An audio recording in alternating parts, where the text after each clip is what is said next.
Today's video is going to be pretty much on some of the changes that you might see with the Google Sheets. I'm going to walk you through on how you can add your Google Sheets now so that you are fully informed on what steps to take. Alright, so let's jump straight into the video. So I'm here on my dashboard. The first thing I'm going to do is head on over to settings. I already have a Google Sheets open up here. I just named this one test for video. There we go. But yeah, let's head over to settings. From here, you're going to head into integrations, Google Sheets, and you'll connect this one up. Perfect. So let's connect this one here. Continue. Continue. Perfect. So now I'm going to head over to flows, and I'm going to show you on how to set this up now.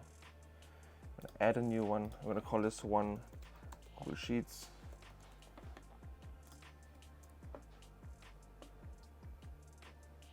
So here we have our first node. We'll just click on that.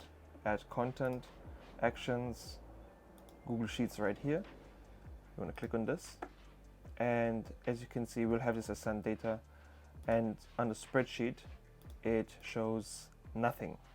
So I believe that previously when you would click on this, there would be a drop down of the Google Sheets that you can choose. Google now requires you to add that manually, but extremely simple. I'll show you that right now. So you would click on add new, and here you would click on add. I'll name this one test for video, or whatever your Google Sheet is called. Then I will click on this one here, click on share, anyone with link, copy, head on over to spreadsheet, paste it right in here, and continue. Now we got this in here, we got the name, we've got the link. From here, let's head on back.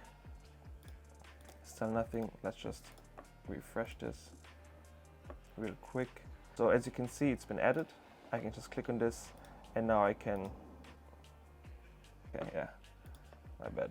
So email, number, location, or date. Let's put date there.